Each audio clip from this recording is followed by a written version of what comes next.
I was right in the middle of my beach vacation when my daughter-in-law called me.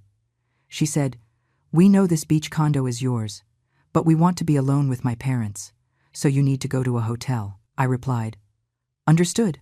And then I made my final move. What happened an hour later had her parents calling me, begging for their daughter to divorce my son. Because when Harper thought she had humiliated me for the last time, she didn't know I already held everything I needed to destroy the castle of lies she had built. It was a Friday afternoon. I was on the balcony of my oceanfront condo, feeling the salty breeze caress my face, when my phone rang. Harper's name lit up the screen. I had been enjoying my annual vacation for barely 2 days, time off I had earned after working tirelessly all year. At 64, this condo was my greatest pride, the result of 3 decades of sacrificing every dollar, every moment of rest, every little luxury. I answered, expecting a polite greeting, maybe a question about the weather. But what I heard was something completely different. "Barbara, I need to speak with you about the apartment." Her voice sounded firm, almost authoritarian, without a trace of warmth. "My parents just arrived unexpectedly, and they want to spend a few days here at the beach. You know how they are.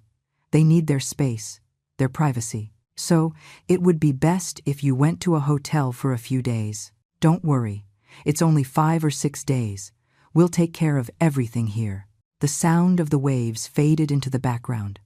For a moment, I thought I had misheard. I looked around the balcony, the flower pots I had planted myself, the wrought iron table I bought at an antique fair, the ivory curtains I had sewn with my own hands. Every object in this place held my sweat, my tears, my history. "Excuse me?" I managed to articulate. "Barbara, don't make this difficult. Catherine and Richard are used to a certain level of comfort. They can't just stay at any random hotel, and this condo is perfect. Besides, you can stay anywhere simpler. You're not that demanding. I already spoke with Caleb, and he agrees. It's best for everyone." Every word was a slap in the face. She wasn't asking, she wasn't requesting a favor, she was ordering. In my apartment, the one I bought with the money I earned scrubbing other people's toilets while she was still in college, spending her parents' money. "Harper, this is my condo. I came here to rest." I heard a short laugh, almost a snort. "Barbara, let's be realistic. This place will eventually belong to Caleb anyway, meaning it'll be ours. We're being the family here. My parents want to get to know the property better, see the potential it has. Richard is an architect, you know, and he has wonderful ideas for remodeling. You could take this opportunity to go to that budget motel off the highway. I saw they have good deals." Something inside me broke, not with explosive rage, but with a cold, crystalline clarity. In that instant, holding the phone and staring at the infinite horizon of the ocean, I made a decision. I wasn't going to scream. I wasn't going to argue. I wasn't going to beg for respect from someone who clearly would never have it for me. I was going to play her own game, but better. "Understood. Harper, give me an hour to pack my things." There was a surprised silence on the other end. She probably expected resistance, tears, pleading. My calm threw her off. "Oh, well, perfect then. I appreciate you being reasonable. I'll text you when you can come back." She hung up without saying goodbye. I stood there on the balcony, phone in hand, listening to the waves again. But now, every sound was different. The water hitting the rocks sounded like a war drum. The wind whistling through the palm trees sounded like a battle cry. And I, Barbara, the woman who had endured humiliations for 3 years with a polite smile, was about to teach my daughter-in-law the most important lesson of her life. I walked into the apartment and moved slowly through each room. The living room with its comfortable furniture, chosen piece by piece. The dining room where I imagined so many happy family dinners. The kitchen where I prepared Caleb's favorite meals every time he visited. The 2 bedrooms with their beds dressed in Egyptian cotton sheets I bought at a special sale. All of this was mine. Only mine. And no one, absolutely no one, was going to snatch it from me with a simple phone call. I pulled my suitcase from the closet and started packing a few things. But my mind was already working on something much more important. I grabbed my phone and dialed a number I had saved for months. Patrick, my attorney and friend of 20 years, answered on the second ring. "Barbara, what a surprise. How's the vacation? Patrick, I need your help, and I need this to stay between us. I told him everything. Every detail of the call, every poisonous word from Harper, every insinuation that the apartment would eventually be hers. Patrick listened in silence, and when I finished, I could hear his heavy breathing on the other end of the line. That woman is completely out of line. Barbara, that condo is in your name. No one can kick you out of your own property. I know, but I want this to turn into a lesson they never forget.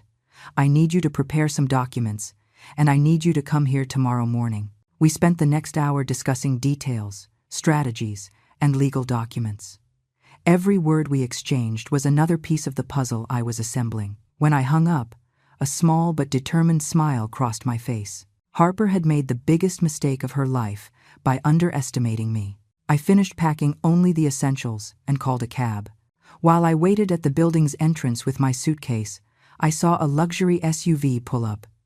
It was Harper, accompanied by Caleb and two older people I assumed were her parents. Catherine stepped out of the car wearing enormous sunglasses and an emerald green dress that probably cost more than my rent did when I was young. Richard wore casual but clearly expensive clothes, with that air of superiority found in people used to having everything done their way. "Barbara!"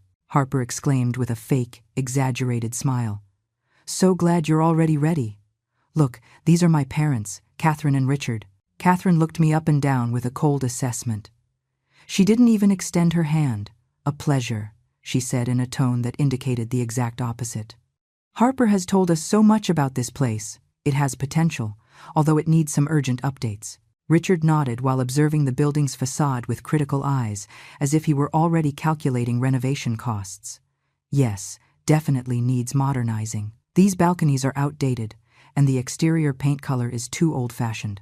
But the location is excellent, I have to admit." Caleb was behind them, hands in his pockets, looking at the ground. "My son, my only son, the boy I raised alone after his father abandoned us, the young man whose college tuition I paid for by working double shifts, couldn't even look me in the eye." When he finally looked up, he tried to force an awkward smile. "Mom, it's just a few days.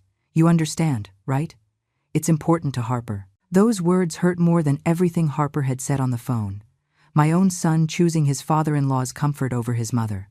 I swallowed the lump in my throat and nodded calmly. I wasn't going to give them the show of watching me crumble. "Of course, son. Enjoy your stay." I took my suitcase and got into the taxi that had just arrived. As the car pulled away, I saw them enter the building as if they owned it, Catherine already talking animatedly about the changes she would make to the decor.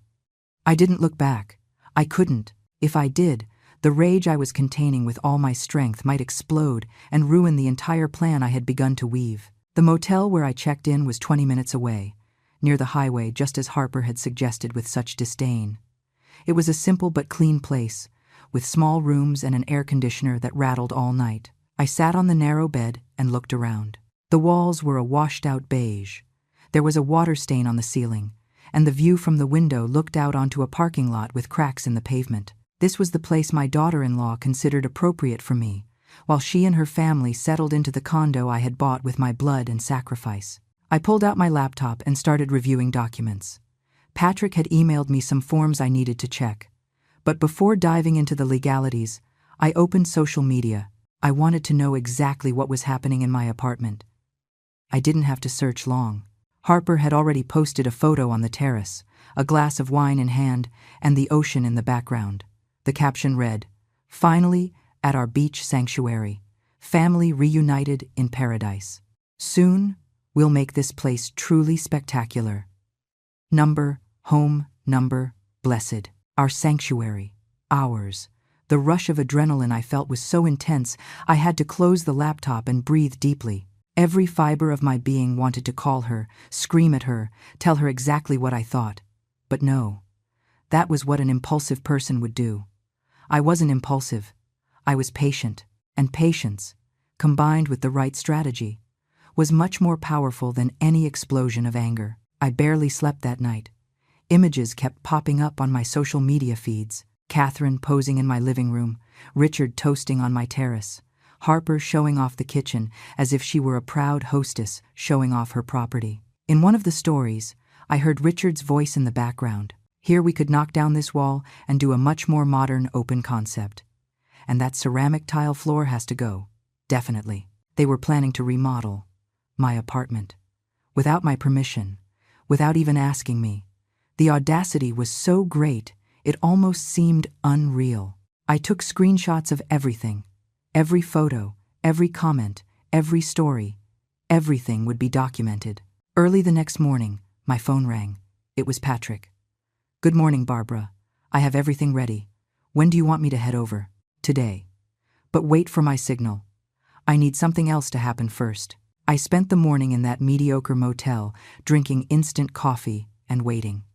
I knew Harper wouldn't be able to contain herself. People like her never can. They need constant validation.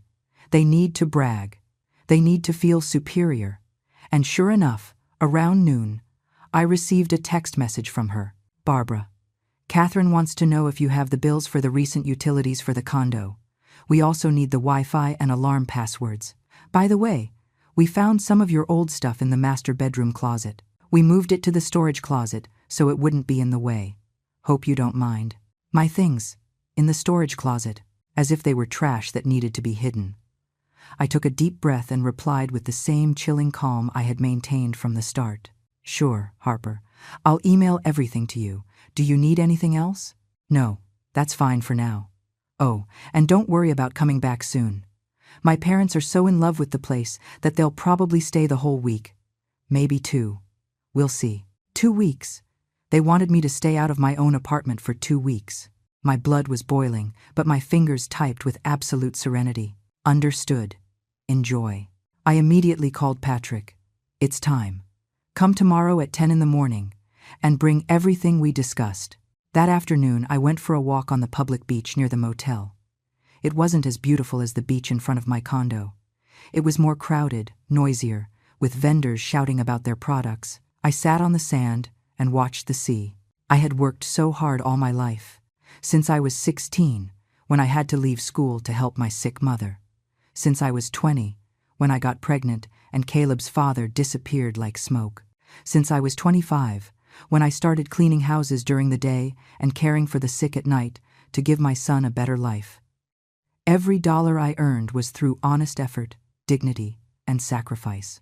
And now, a woman who had never truly worked a day in her life, who had always lived on her parents' money, who married my son precisely because she saw stability and assets, intended to take away the only thing that was truly mine, not out of necessity, not because she was desperate, but out of pure whim, out of pure arrogance, out of pure contempt for someone she considered inferior. An older lady sat near me on the sand. She wore a large straw hat and had that tanned skin of someone who has spent a lifetime under the sun. "Beautiful day, isn't it?" she said with a kind smile. "Yes, it is," I replied, though inside I felt like I was in the middle of a storm. "On vacation?" The question made me laugh bitterly. Something like that. She must have noticed something in my expression because her smile turned more sympathetic. Sometimes the best vacations aren't the ones we plan, but the ones that force us to take important decisions. I don't know if it was intuition or simple coincidence, but her words resonated with me with a strange force. She was right. This wasn't the vacation I had planned, but it was definitely forcing me to make the most important decision of the last few years. The decision to never again allow anyone to treat me as if I were invisible, disposable, less than them. That night, back in my hotel room, I received a video call from my cousin Amy, who lived in another city and with whom I had always maintained a close relationship. "Barbara, how was your vacation? You look tired," Amy said as soon as her face appeared on the screen. She had that ability to read my emotions even through a camera. I couldn't take it anymore. I told her everything, every detail, every humiliation, every arrogant message. Amy listened in silence, and as my story progressed, her expression went from surprise to absolute anger. "Are you telling me they kicked you out of your own condo? And Caleb did nothing?" "Nothing. Absolutely nothing. Barbara, that woman is robbing you of your life right in front of your eyes, and the worst part is that your son is allowing it." Her words confirmed what I already knew, but it hurt to admit. Caleb had become a stranger, the boy who hugged me when I came home tired from work, The young man who promised me that one day he would pay me back for everything I had done for him was now a man asking me to sleep in a cheap motel while his wife played owner of my property. But I have a plan, Amy, and tomorrow everything is going to change. I explained what I had organized with Patrick. When I finished, she smiled with a mixture of pride and satisfaction. That's my cousin. Teach her a lesson she'll never forget. And if you need me to come down there for backup, I'll take the first flight. It won't be necessary, but thank you. I needed to hear a friendly voice. After hanging up, I stared at the ceiling of that mediocre room. Tomorrow would be the day. Tomorrow I would recover my dignity, my space, my life. I closed my eyes and tried to sleep, but my mind wouldn't stop reviewing every detail of the plan. There could be no mistakes. Everything had to be perfect. The morning arrived with a clear sky and humid heat that clung to the skin. I dressed with care. I chose a simple but elegant outfit, a pearl gray dress that made me look serious and respectable. I applied light makeup and tied my hair in a low bun. I wanted to look like what I was, a dignified woman, the owner of her property, not someone who could be trampled on. At 9:30, Patrick called me. I'm pulling up to your hotel. Ready. More than ready. I went down with my suitcase. Patrick was waiting in his car, a discreet but imposing black sedan. In the back seat lay a leather briefcase and a thick folder of documents. He looked at me with a serious but supportive expression. Barbara, this is going to work. Trust me.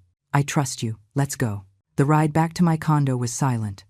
I looked out the window, watching the streets, the shops, the restaurants pass by. Everything remained the same as always, but I had changed. The Barbara who left that apartment 2 days ago was a tired woman, used to being compliant, avoiding conflict. The Barbara returning now was different. There was a strength inside me I hadn't recognized before, a cold and clear determination. When we arrived at the building, Patrick took out his phone. Before we go up, I need you to authorize something. I'm going to record everything that happens up there. It's important to have evidence of their reactions, of what they say. You have my consent. Totally. We went up in the elevator in silence. My heart was beating fast, but my hands were steady. When we reached the floor, I could hear laughter and music coming from my apartment. They were having a party, in my house, without my permission. The audacity had no limits. I rang the doorbell. The music stopped, and I heard footsteps approaching. Harper opened the door with a mimosa glass in her hand, dressed in a coral beach outfit, her hair loose and wet as if she had just come out of the building's pool. Her expression of surprise upon seeing me was immediate. Barbara? What are you doing here? We didn't expect you back so soon. Also, who is he? My attorney, I replied with a calm but firm voice. Patrick. Meet Harper, my daughter-in-law. The word attorney had an immediate effect. Harper's smile vanished. Behind her, Catherine and Richard appeared, clearly interrupted in the middle of their celebration. Caleb was sitting on the sofa, a beer in hand and an expression of total confusion. Attorney? Barbara, what is going on? This is ridiculous, Harper said, but her voice didn't sound so sure anymore. Can we come in? It is my apartment. After all, I didn't wait for an answer. I simply walked inside, and Patrick followed me. The place was unrecognizable.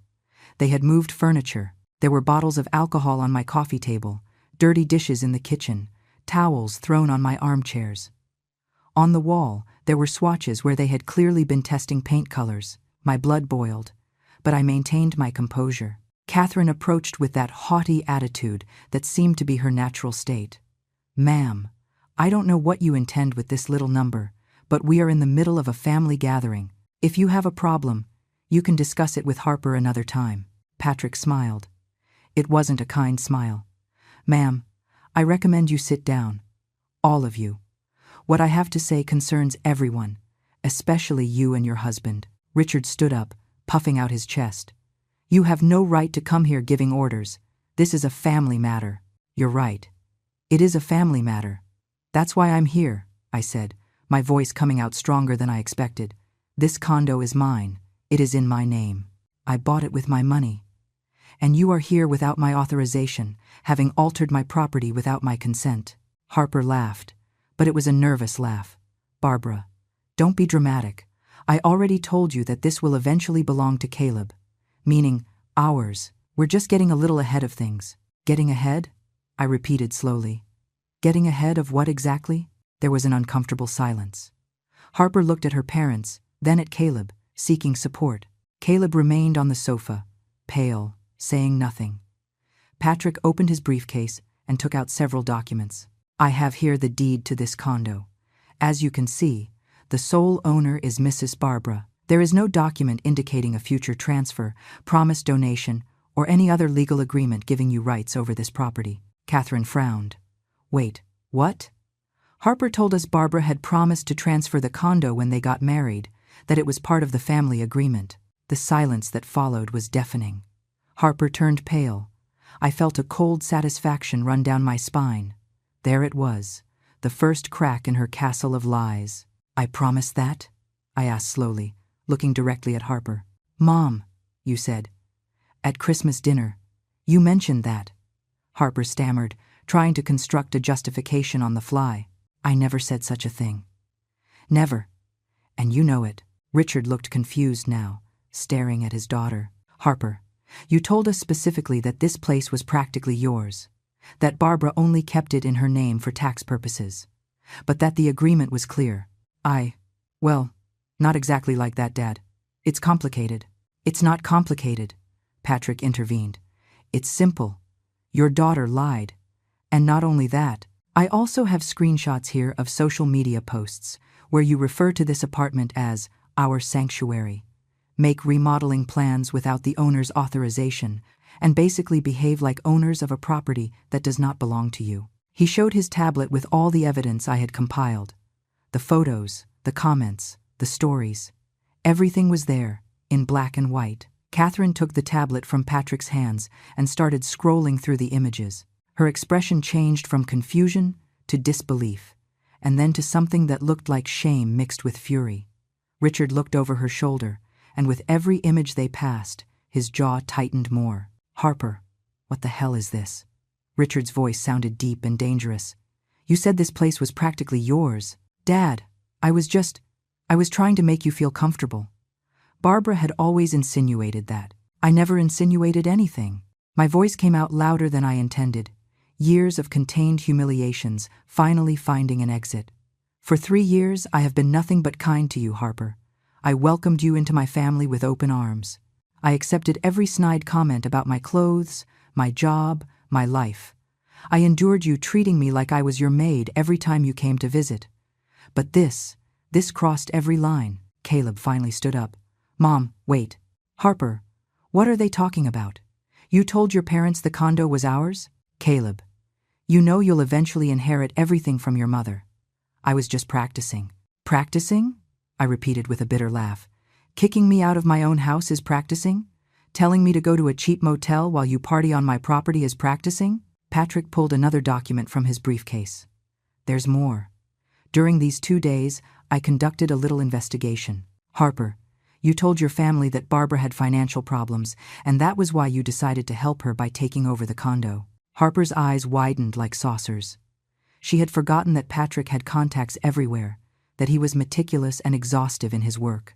I found messages in a family group chat where you mentioned that poor Barbara can no longer maintain the apartment and that it would be better if more capable people handled it.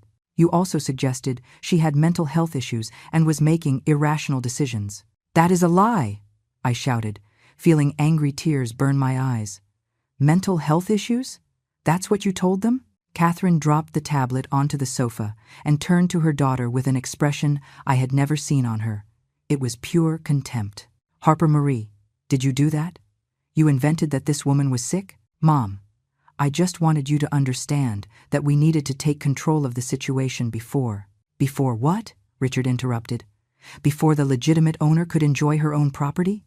My God. Harper, what have you become? Caleb was in shock, looking at his wife as if she were a stranger. Harper, tell me this isn't true. Tell me you didn't lie to your family about my mother. Caleb, you don't understand. Your mother is old. She doesn't need a beach condo. We are young. We can make much better use of this. Besides, what is wrong with planning for the future? Old? I repeated, and that word hurt more than anything else she had said. I am 64. Harper, I am not dead. I am not a hindrance that needs to be removed. I am a woman who worked her entire life to have something of her own, something no one could take from me. And it turns out I was wrong, because you were planning exactly that, Patrick continued. Relentless. I also have documentation that you attempted to contact a notary 3 days ago, inquiring about procedures for property transfer. The notary, fortunately, is a friend of mine, and informed me immediately. You told him you were the new owners and needed to update the paperwork. That was too much even for Caleb. His face went from shock to fury in seconds. You tried to forge ownership documents? Harper, that is fraud. That is a felony. We weren't going to forge anything. We were just asking how the process worked. There is nothing illegal about asking questions. Catherine collapsed into a chair, covering her face with her hands. Richard paced back and forth, clearly processing the magnitude of what he was discovering. When he finally spoke, his voice trembled. Mrs. Barbara, I don't have words to express my shame. My wife and I came here believing this place was practically our daughter's. She told us you had agreed to sign it over, that it was a family agreement. She even told us you preferred staying in a hotel because the apartment brought back painful memories of your late husband. My husband abandoned me when Caleb was 2, I said coldly. I don't have a late husband. That is another lie. Catherine lifted her head, tears streaming through her perfectly applied makeup. My God, Harper, what did you do? How could you do this? Because I wanted something better for us. Mom, is it so hard to understand?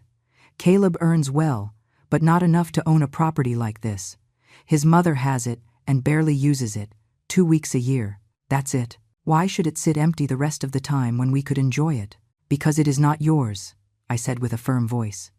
It's that simple. It isn't yours. It never was. It never will be. Patrick pulled out another document. Now, to the important matter. I have here a legal notice for immediate eviction. You have exactly 2 hours to gather your belongings and vacate this property. If you do not, we will proceed with formal charges for trespassing and, potentially, attempted fraud. That is ridiculous, Harper screamed. Caleb, say something. She is your mother. She can't do this to us. But Caleb said nothing. He stood there, looking at her with a mix of disappointment and pain that I recognized immediately. It was the same expression I had been forced to hide for years, the expression of someone finally seeing the truth they had been denying. Catherine stood up with dignity, despite the tears. We don't need 2 hours. Richard, gather our things. We are leaving right now. She turned to me with an expression of sincere contrition. Mrs. Barbara, I apologize with all my heart. If I had known the truth, I never would have accepted my daughter's invitation. This is unforgivable. Mom, what are you doing? We can't just leave. Harper was on the verge of panic. Yes, we can. And we will. Now, Richard spoke with a firmness that allowed no argument. Your mother and I aren't going to be accomplices to this. This is not how we raised you. They began gathering their suitcases from the master bedroom, my bedroom, where they had been sleeping in my bed. Harper followed him, pleading, trying to justify the unjustifiable. Caleb remained motionless, like a statue, processing everything. Patrick approached me and spoke in a low voice. Are you okay? Yes. For the first time in a long time, I am okay. Catherine and Richard came out with their suitcases, pausing briefly in front of me. Catherine took my hand in hers. I swear to you we knew nothing. If there is anything we can do to make up for this horror, please tell us. Just take your daughter with you, I replied calmly. When they left, the apartment fell into a heavy silence. Only Patrick, Caleb, Harper, and I remained. Harper looked at me with a mixture of hate and desperation. Caleb looked at the floor. I looked at everything they had done to my home, the mess, the disrespect, the violation of my most intimate space. Harper, you have to leave too, I said finally. Caleb, please, you can't allow this. I am your wife. Caleb looked up and, for the first time in years, I saw my real son behind his eyes. I think I need to be alone for a while. Harper. A long while. Caleb's words fell like stones in still water. Harper took a step back, her face transforming into a mask of absolute disbelief. For a moment, No one moved. The sound of waves crashing against the rocks outside was the only thing filling the crushing silence. What does that mean, Caleb? Alone for a while? Harper's voice trembled, but not with sadness, with contained rage. Your mother is exaggerating all of this. I was just trying to secure our future. Is that so terrible? You lied, Caleb said, his voice sounding tired, defeated. You lied to your parents. You lied about my mother. You invented illnesses that don't exist. You planned to steal something that isn't yours. How am I supposed to trust you after this? Trust me? And what about trusting your mother? She brought a lawyer, Caleb. A lawyer, like we were criminals. This is a family situation, and she turned it into a legal circus. Patrick stepped forward. Ma'am, I suggest you gather your belongings. The clock is ticking. Harper looked at me with a hatred so pure I could almost physically feel it. This isn't going to end like this. You are a bitter old woman who can't stand seeing other people happy. You probably planned all this from the beginning, just waiting for an excuse to destroy my marriage. Your marriage is destroying itself, Harper. I didn't have to do anything but tell the truth. The truth, she sneered. Your truth is that you can't let go of your son. You've always been one of those toxic mothers who won't let their children grow up. That's why Caleb's father left you. He was probably sick of your control. The blow was low, and she knew it. She wanted to hurt me. She wanted to make me explode. She wanted me to lose my composure so she could use it against me. But I had spent 3 years watching her, learning her tactics, seeing how she manipulated every situation to her favor. I wasn't going to fall for her game. My relationship with Caleb's father is none of your business, I replied with a steady voice. And my relationship with my son has never been the problem. The problem is that you thought you could steal from me, humiliate me, and get away with it because you assumed I was too weak to defend myself. I wasn't stealing from you. It was just a matter of time before this place was ours anyway. Matter of time, I repeated slowly. Were you waiting for me to die, Harper? Is that it? Were you planning my funeral while I was still alive? The silence that followed was deafening. Even Harper seemed to realize she had revealed too much. Caleb looked at her, horrified. Harper, my God, is that what you were thinking? No, Caleb, older people eventually need help. I was just doing a dry run for the future. Your mother isn't going to live forever. But I am alive now, I said, and my voice came out stronger than it had sounded in years. I am alive, I am 64, I am perfectly healthy, and I plan to enjoy my condo for many more years. And if one day I decide to leave it to someone, you can be absolutely sure it won't be to you. Harper's eyes filled with tears, but they weren't tears of regret. They were tears of frustration, of rage at seeing her plan completely collapse. She turned to Caleb with desperation. Caleb, if you love me, if our marriage means anything to you, tell your mother to stop this. We can fix it. I can apologize. We can start over. Caleb closed his eyes and took a deep breath. When he opened them, there was something different in them, a clarity I hadn't seen in a long time. Harper, for the last 3 years, I've watched how you treated my mother. The little cruelties, the hurtful comments disguised as jokes, the hints about her age, her clothes, her job. I told myself I was exaggerating, that it was just personality differences. But it wasn't that, was it? You really despised her. Caleb, I never. Yes, you did. And the worst part is that I let you. I stayed quiet because I didn't want conflict, because I wanted to believe everything was fine, because it was easier to ignore the problem than face it. But this thing you did, I can't ignore it. I can't pretend it didn't happen. Harper changed tactics instantly, her expression transforming into calculated vulnerability. Caleb, honey, I'm pregnant. The world stopped. Patrick looked at me sideways. Caleb stood frozen. I felt the ground move beneath my feet. A baby, a grandchild. That changed everything, didn't it? What? Caleb could barely articulate the word. I was going to tell you this week. I wanted it to be a special surprise here at the beach. I'm 6 weeks along. That's why I wanted this place to be ours, Caleb. Because I want our child to grow up coming here, making memories here. I wanted to secure their future. Tears ran down her face now, and they looked genuine.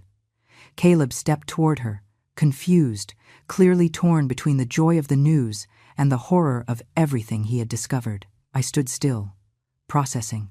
Was it true, or was it another manipulation? Patrick, always professional, spoke carefully.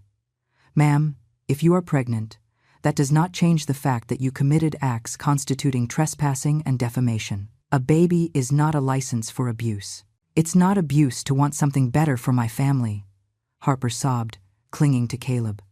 "Barbara, if you were ever a mother, if you ever loved your son, you should understand this. Everything I did was out of love." "Love doesn't justify cruelty," I replied, though my voice sounded less firm than before.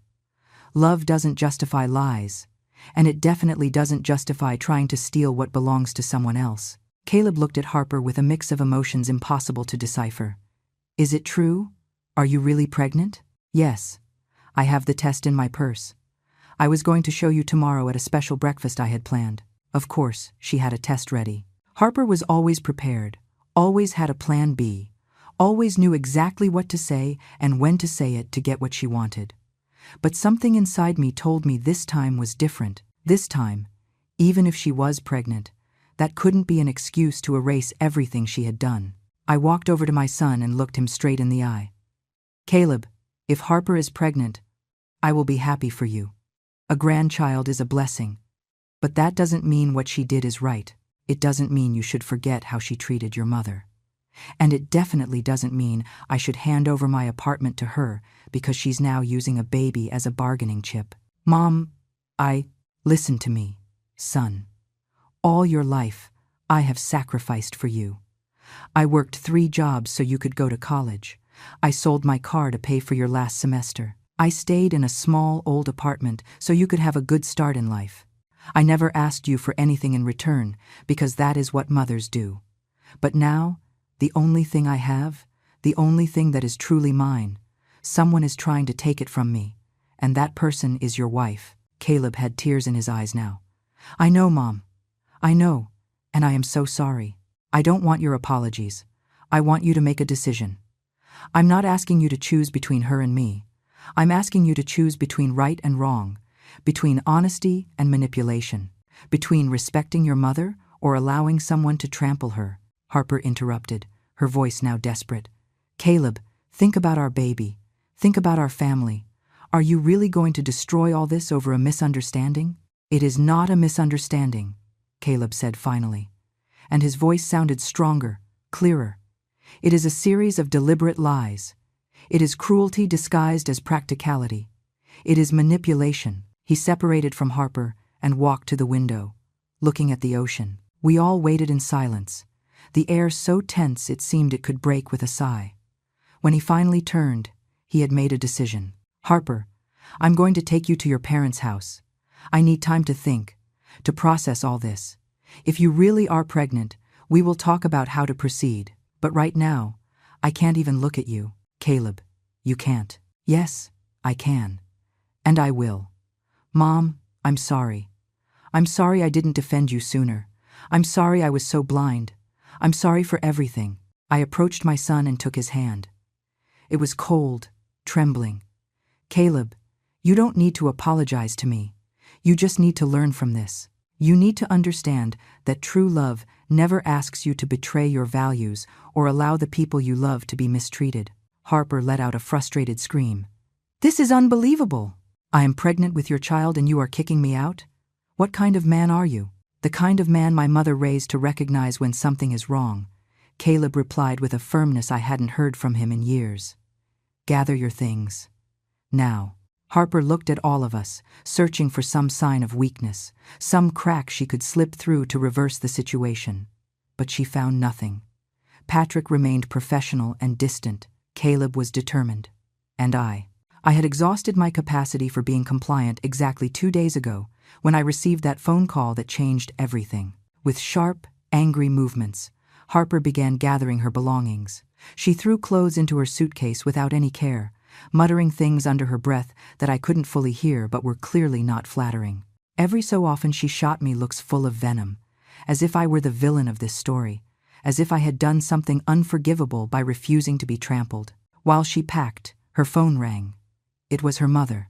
Harper answered with a tearful voice, immediately falling into the role of victim. Mom, they're kicking me out. Caleb is choosing his mother over me. Over our baby. Yes, I'm pregnant. No, he doesn't care.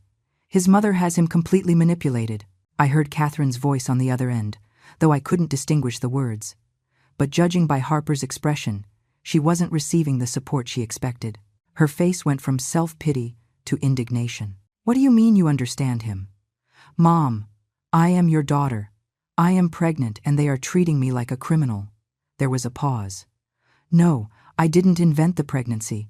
It's real, but that doesn't mean everything else. Mom, you can't be on her side. You can't. Harper hung up the phone with such force I was surprised the screen didn't shatter. Her eyes were red, her makeup smeared, her hair messy. She no longer looked like the perfect, controlled woman she always projected. Now she looked exactly like what she was, someone whose masks had fallen off one by one. My own mother, she muttered bitterly. My own mother is on your side. You know what, Barbara? You win. You have your precious condo. I hope it makes you very happy when you're here alone, old and bitter, with no one visiting you, never knowing your grandchild. Those words were designed to hurt me, to plant a seed of doubt and guilt. But I had spent 2 days in a mediocre motel reflecting on my life, my decisions, and what really mattered, and I had come to a very clear conclusion. Harper, if my grandchild grows up thinking it's okay to lie, manipulate, and treat people badly to get what they want, then I prefer not to know them. But something tells me Caleb isn't going to raise his child that way. And if you learn something from all this, maybe there is still hope. Hope, she laughed cruelly. The only hope I have is that one day you understand the damage you caused today. You destroyed a family over a stupid apartment. No, Caleb intervened. You destroyed our trust with your lies. There is a difference. Harper finished packing and dragged her suitcase to the door. Before leaving, she turned one last time. This doesn't end here. I'm going to fight for what is mine. My child deserves an inheritance. Your child deserves a mother who is honest and decent, I replied. Everything else is secondary. The door slammed shut behind her with a bang that made the frame shake. The silence that followed was different from before. This was a silence of relief, of liberation, like when a storm ends and the air smells fresh and clean. Caleb collapsed onto the sofa, covering his face with his hands. My God, Mom, what did I just do? What if she really is pregnant? What if I just ruined my child's life? I sat next to him and put my arm around his shoulders, just like when he was a boy and had nightmares. You didn't ruin anything, son. You taught your wife that there are consequences for actions, and if there is a baby, that child will benefit from having a father who knows the difference between right and wrong. Patrick, who had remained discreetly in the background during the entire exchange, finally spoke. Caleb, if you'll allow me some professional advice, I suggest you request verifiable medical proof of the pregnancy. I'm not saying your wife is lying, but given the pattern of behavior we've seen, it is prudent to confirm facts before making major decisions. Caleb nodded slowly. You're right. God, at what moment did my life turn into this? The moment you chose to ignore the red flags because it was more comfortable, I replied gently. We all make that mistake, son. The important thing is that you finally opened your eyes. Patrick began packing his documents into his briefcase. Barbara, I'll leave you a copy of everything. If Harper attempts any legal action, we have enough evidence to defend you. I also recommend you change the locks immediately and install security cameras. Cameras? Do you think that's necessary? After what we've seen today, I think it's essential. Harper doesn't seem like someone who accepts defeat easily. He was right. I had seen that look in her eyes before she left. It wasn't acceptance, it was planning. She was calculating her next move even as she dragged her suitcase out. After Patrick left, Caleb and I stayed in the apartment, now stained with the memories of the last few hours. There were dirty dishes to clean, furniture to move back, paint swatches to scrub off walls. But more than that, there was a mother-son relationship that needed to be repaired. Mom, I want you to know something, Caleb said after a long silence. During these 3 years, I saw how she treated you. I saw the comments, the looks, the little cruelties, and I did nothing because I told myself you were exaggerating, that it was just personality differences. But the truth is, I was afraid. Afraid of what? Afraid that if I defended my opinion, if I set boundaries, she would leave me. And after so many years alone, after so many failed relationships, when I finally found someone who seemed perfect, I didn't want to lose her. So I convinced myself the problems were small, manageable, that with time, things would improve. Things don't improve when the foundation is rotten, son. They only become more unstable until everything collapses. I know that now, and I am so sorry I failed you. I'm sorry I wasn't the son you deserved. I took his face in my hands, forcing him to look at me. Caleb, you were exactly the son I raised. A good man who wants to believe the best in people. That isn't a weakness, it's a virtue. The problem isn't that you trusted Harper. The problem is that she abused that trust. What do I do now, Mom? If she really is pregnant, how do I handle this? You can't just walk away from your child. You don't have to walk away, but you also don't have to allow yourself to be manipulated. Being a good father doesn't mean allowing the mother of your child to mistreat you or your family. It means setting healthy boundaries and teaching your child, by your example, what mutual respect looks like. We spent the rest of the afternoon cleaning the apartment together. Every surface we wiped, every object we returned to its place, felt symbolic. We were restoring not just the physical space, but something deeper. We were rebuilding the trust, the respect, the connection that had slowly eroded over 3 years. When the sun began to set, painting the sky in shades of orange and violet, we stepped out onto the balcony. The ocean stretched infinite before us, waves crashing with their eternal rhythm, indifferent to human drama. You know what the saddest part of all this is, Mom? Caleb said, staring at the horizon. That I really loved her. Or at least I loved the person I thought she was. Now I wonder if I ever really knew her, or if I just saw what she wanted me to see. Probably a little of both, I replied softly. People are complex. Harper isn't completely evil, but she has a worrying capacity to justify her actions regardless of who she hurts. That isn't love, son. That is selfishness disguised as ambition. My phone buzzed. It was a text from Catherine. Barbara, I need to talk to you. Can we meet tomorrow? Richard and I want to apologize properly, and there are things you need to know about Harper. I showed the message to Caleb. He sighed deeply. Her own parents are ashamed. That says a lot. Do you think I should meet with them? Yes. They deserve the chance to explain themselves, and they might have information that could be useful, I replied to Catherine, agreeing to meet the next day at a coffee shop downtown. That night, Caleb slept in the second bedroom of the condo. Before going to bed, he came to my room and hugged me in a way he hadn't since he was a teenager. Thanks for not giving up, Mom. Thanks for fighting. I will always fight for what is right, son. I taught you that too. Morning came with a clear and bright sky. I dressed carefully, choosing a simple but smart beige suit that made me feel respectable and serious. Caleb decided to stay at the apartment, saying he needed time to think. I left him fresh coffee and some fruit before heading out. The coffee shop was a cozy place with wooden tables and plants hanging from the windows.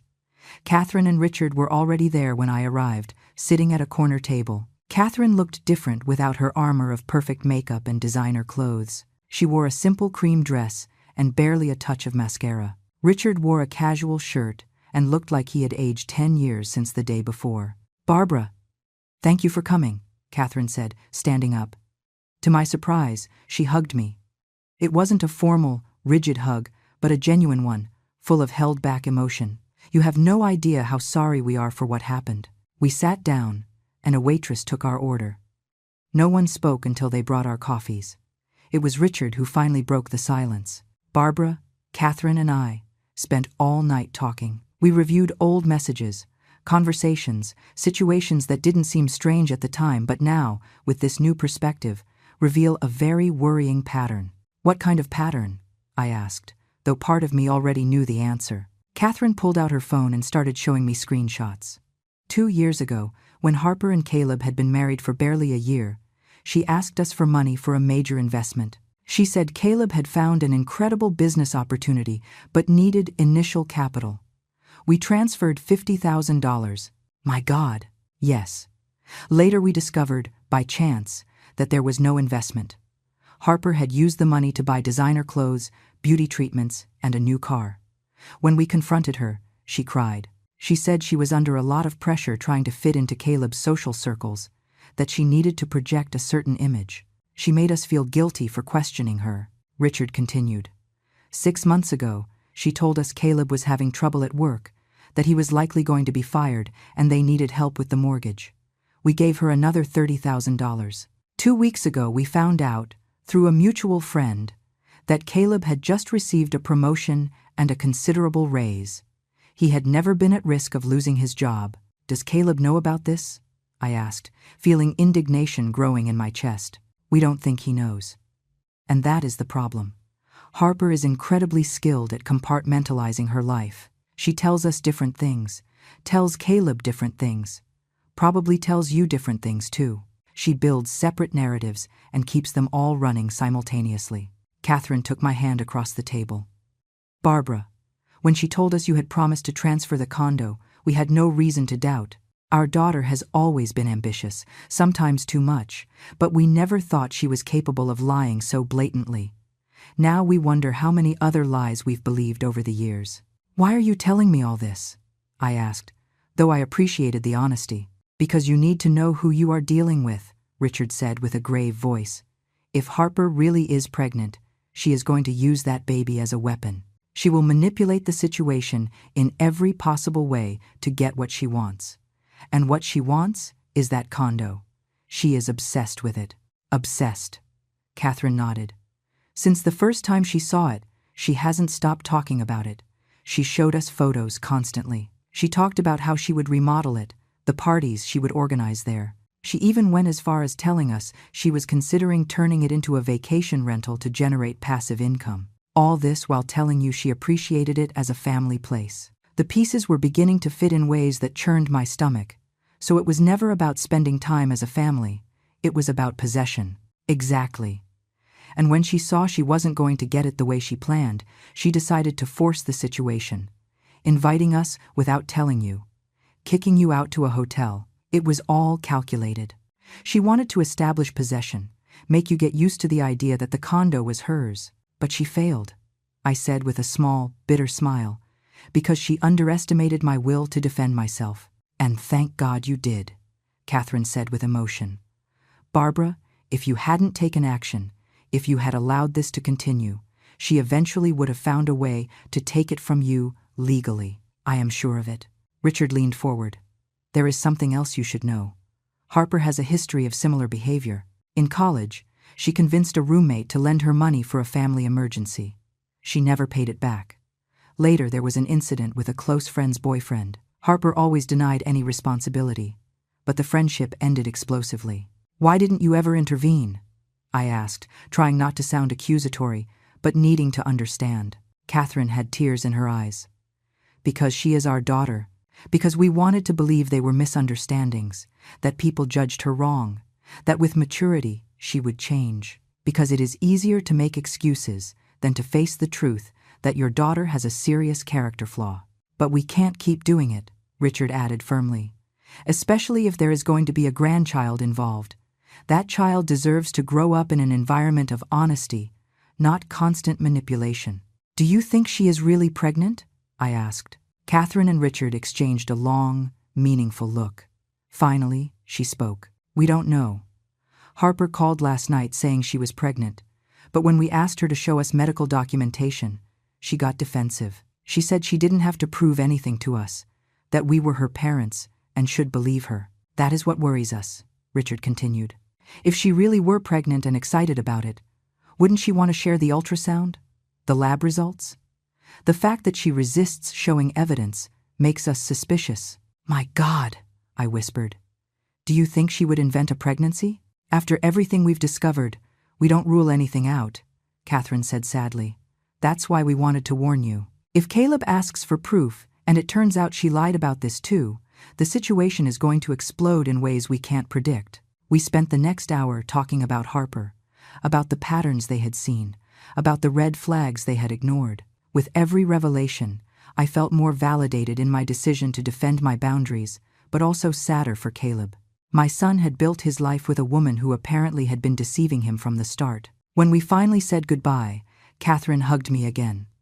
Barbara, we want you to know that whatever happens, we are not going to support Harper's behavior. If there is a baby, we want to be part of their life, but not at the cost of allowing our daughter to continue hurting good people.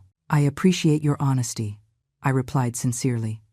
And I'm sorry you are going through this. Not more than we are, Richard said. Raising a child is the hardest thing in the world. Sometimes, even when you do everything right, things go wrong. But the important thing is to recognize it and not be complicit. I returned to the condo with my head spinning. Caleb was on the terrace, talking on the phone. When he saw me, he quickly ended the call and came toward me. It was Harper. She wants to meet tomorrow. She says she has something important to show me. His voice trembled slightly. Mom, I'm afraid of what I'm going to find out. I told him everything Catherine and Richard had revealed to me. With every word, I saw my son's expression pass from shock to pain and finally to a somber resignation. Then it's possible she isn't even pregnant, he said finally, his voice barely a whisper. All this time, everything I thought we had was a lie. We don't know yet, son. That's why tomorrow you need to ask her for verifiable medical proof. Not a home pregnancy test, but documentation from a doctor, blood work with dates, something she can't easily fake. And if she refuses, then you will have your answer. That night was one of the longest of my life. I heard Caleb tossing and turning in his room, unable to sleep, processing 3 years of potential lies. I couldn't sleep either. Every time I closed my eyes, I saw Harper's face. That perfect mask she had worn for so long and that had finally cracked to reveal something much darker underneath. At 3 a.m, I heard footsteps in the living room. I came out of my room and found Caleb sitting on the sofa, laptop open, reviewing what looked like bank statements. Son? What are you doing? He looked up, and his eyes were red, but not from sleep. He had been crying. Reviewing our finances. Mom, there are withdrawals I don't recognize, large transfers to accounts I don't know. For months, maybe years, Harper has been moving money without telling me. I sat next to him and looked at the screen. Thousands of dollars transferred to different accounts, expenses at luxury stores, payments to people whose names meant nothing to either of us. How much? I asked, though I wasn't sure I wanted to know the answer. Close to $200,000 in the last 2 years. Money I thought we were saving to buy a house, for our future, just disappeared. The magnitude of the betrayal was overwhelming. It wasn't just the condo. It wasn't just the lies to her parents. It was a systematic pattern of financial deception that had been happening right under my son's nose for years. Caleb, you need to speak with a lawyer. Not just about the condo, but for your financial protection. If she is willing to lie about this, what else has she been hiding? I already called Patrick. He's coming early tomorrow, before my meeting with Harper. He says I need to document everything, that we're likely going to need a full audit of our finances. We sat in silence, the sound of the waves being the only thing filling the space between us. After a long while, Caleb spoke with a broken voice. How could I be so stupid, Mom? How did I not see any of this? Why did you trust? Why did you love? Those aren't weaknesses, son. The problem isn't that you trusted, but that she abused that trust in unimaginable ways. But there were signs. They had to be there, and I ignored them all. Harper is very skilled at what she does. She builds lies upon lies, each one propping up the other. It's like a house of cards, so elaborate, it looks solid until someone finally blows on it, and everything collapses. Morning came too fast. Patrick appeared at 8, serious and professional as always, with another briefcase full of documents. He reviewed the bank statements Caleb had found, took notes, asked detailed questions. This is serious, Caleb. Very serious. We are talking potentially about marital fraud. Depending on how these accounts were managed, there could be serious legal implications for Harper. I don't want to destroy her life, Caleb said wearily. I just want the truth, and I want to protect what's left of my future. I understand. But you need to be prepared for the possibility that this goes beyond a simple divorce. If there is a pattern of fraud, the authorities could get involved. At 10 a.m, Caleb left for his meeting with Harper. They had agreed to meet at a public restaurant, a neutral place where they couldn't scream or make dramatic scenes. Patrick gave him clear instructions. record the conversation if the law allowed, make no promises, sign nothing, and ask for verifiable medical documentation regarding the supposed pregnancy. I stayed at the apartment, unable to do anything other than pace back and forth, checking the clock every 5 minutes. Amy called to see how I was, and I told her the latest. Barbara, that woman is a sociopath. $200,000? Lying to her own parents? Caleb is lucky this came to light now and not in 10 years, when he would have lost even more. I know, but I can't help feeling bad for him. Seeing your child suffer, no matter how old they are, is agony. But he is suffering from discovering the truth, not from losing Harper. That distinction is important. She was right, of course. Caleb's pain wasn't for the end of his marriage, but for the realization that everything had been an illusion from the start. 2 hours later, I heard the key in the lock. Caleb entered, and his expression said it all. He looked defeated, exhausted, but there was also something else there, a kind of grim clarity. "She isn't pregnant," he said without preamble. "She never was." My breath hitched. Even having suspected the possibility, hearing the confirmation was like receiving a physical blow. "How do you know?" I asked her to show me medical documentation. First she refused, said it was an insult that I didn't believe her.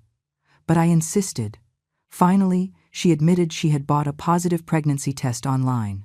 Apparently, pregnant women sell them to others who want to trick their partners. The cruelty of that was almost incomprehensible. My God, Caleb. She said she did it because she was desperate, that I was abandoning her and she needed something to make me stay. That if I really loved her, I would understand why she had to lie. That isn't love, son. That is pure manipulation. I know that now. He collapsed onto the sofa. I also asked her about the money, the withdrawals, the transfers. Do you know what she told me?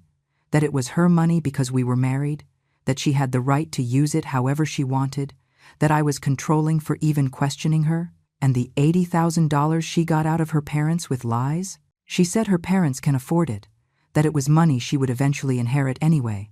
So what did it matter if she received it now or later? She showed not a shred of remorse. Mom, not one. She simply justified every lie, every deception, as if they were completely reasonable decisions. I sat next to him. What are you going to do? Divorce her. Obviously. Patrick is already preparing the documents. He's also going to help me recover what I can of the money she took.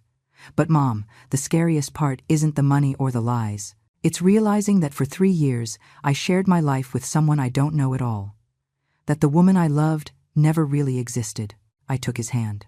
She existed in your imagination, in your hope. You loved the idea of who you thought she was, and there is nothing wrong with that. The mistake was hers, not yours. My phone rang. It was a text from Catherine. Barbara, Harper just arrived at our house in a rage. She says Caleb abandoned her, that you destroyed her marriage. We are trying to calm her down, but she is out of control. Be careful. I showed the message to Caleb. He sighed deeply. I should have guessed she would run to her parents to play the victim. Do you think we should be worried? I don't know. I don't know what she's capable of anymore. As if the universe had been waiting for that question, my phone rang again. This time it was a call. Unknown number. I answered cautiously. Barbara? It was a woman's voice I didn't recognize immediately. Yes, who is this? This is Chloe, Harper's sister. I need to warn you about something. Caleb and I looked at each other. He put it on speaker. I'm listening, Chloe. My sister is planning something.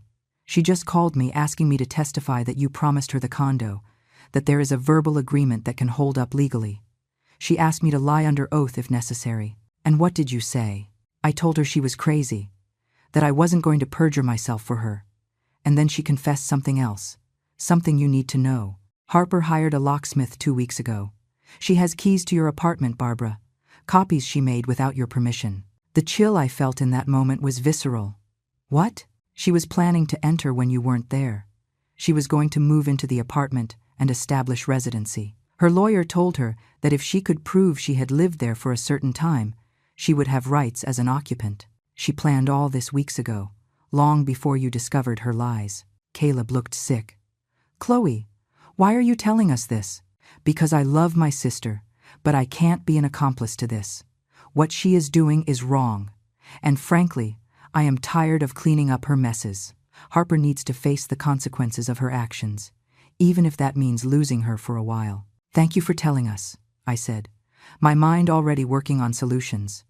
Do you know if she plans to do anything soon? Today, she said she was going to wait for Caleb to return to the apartment with his mother, and then she would go with some friends to move in. She was going to make it look like she had every right to be there. I hung up and looked at Caleb. We need to act fast. I'm already dialing Patrick, he said, phone already to his ear. Patrick arrived in record time, accompanied by a locksmith and, to my surprise, 2 police officers. I called some contacts, he explained as we quickly went up to the apartment. If Harper attempts to enter without authorization, we need immediate legal consequences. The locksmith worked efficiently, changing all the locks in less than 30 minutes. The officers checked the building perimeter, spoke with security staff, and left clear instructions that Harper no longer had authorization to enter. Patrick prepared formal documents restricting access to the property. How long do you think it will take her to try? Asked one of the officers. As an answer, my phone buzzed. It was the building's security guard. Mrs. Barbara, there is a young woman here claiming to be your daughter-in-law. She is with 3 other people and several boxes. She says she is moving in. Do I grant her access? No, definitely not. Keep her down there. On our way down, the 5 of us went down together. Caleb, Patrick, the 2 officers, and I. When we reached the lobby, the scene was exactly as Chloe had warned. Harper was there with 2 friends and a man I recognized as her cousin. They had boxes, suitcases, even some potted plants. She had come prepared for a full occupation. Harper's expression when she saw us all get off the elevator was unforgettable. Surprise, then fear, then unbridled fury. What is going on here? Why are there police? Her voice was shrill, hysterical. Ma'am, said one of the officers with a calm but authoritative voice, you do not have authorization from the owner to enter this building. I am family. My husband lives here. Your husband is here, Caleb pointed out with a cold voice, and he is telling you that you do not have permission to enter. Caleb, don't be ridiculous. This is temporary, just until we can talk properly about our marriage. I need a place to stay. You can stay with your parents, I replied firmly, or in a hotel, or anywhere else, but not in my condo. Patrick stepped forward with documents in hand. Miss Harper, I have here a temporary restraining order against you. You cannot approach within 100 yards of this property. We are also aware that you obtained key copies without the owner's authorization, which constitutes a crime. Harper paled. Who told you that? Was it Chloe? My own sister betrayed me. Your sister saved you from committing a major felony, Caleb said. If you had entered that apartment without permission, right now you would be getting arrested. One of Harper's friends touched her arm. Harper, maybe we should go. No, this isn't fair. Barbara is taking everything from me. My marriage, my home, my future. I didn't take anything from you, I replied, and my voice came out calmer than I felt. You never had any of this. You destroyed the marriage with your lies. The home was never yours. And your future? You ruined that all by yourself with your decisions. You are a bitter old woman who can't stand seeing her son happy. The officers intervened before she could continue. Ma'am, you need to leave now. If you do not do so voluntarily, we will have to escort you. Harper looked at us all with pure hate. Her friends were already picking up the boxes, clearly uncomfortable with the entire situation. The cousin was looking at his phone, pretending not to be involved. This doesn't end here, Harper spat. I'm going to hire the best lawyer. I'm going to fight for what belongs to me. Fight for what? Caleb interrupted, and there was steel in his voice. Are you going to invent more lies? Are you going to scam more people? Are you going to fake another pregnancy? Harper, it's over. It's all over. And the only thing I regret is not seeing who you really were 3 years ago. Something in Caleb's tone, in the absolute finality of his words, finally penetrated Harper's armor. I saw her break not with genuine sadness, but with the realization that she had completely lost. Her tears, when they finally came, seemed more from frustration than pain. I hate you all, she whispered before turning around and walking out of the building, followed by her confused friends carrying the boxes that would never reach their destination. The officers stayed a few minutes longer, ensuring Harper had truly left, taking statements, documenting everything. When they finally left, the three of us went back up to the apartment in silence. Once inside, Caleb broke down, not with dramatic tears, but with a deep weariness that seemed to go down to his bones. "It's over. It's really over."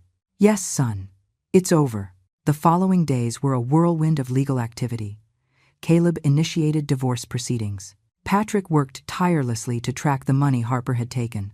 It turned out a significant portion still existed in accounts she had opened in her name, money that could be legally frozen while the divorce was resolved.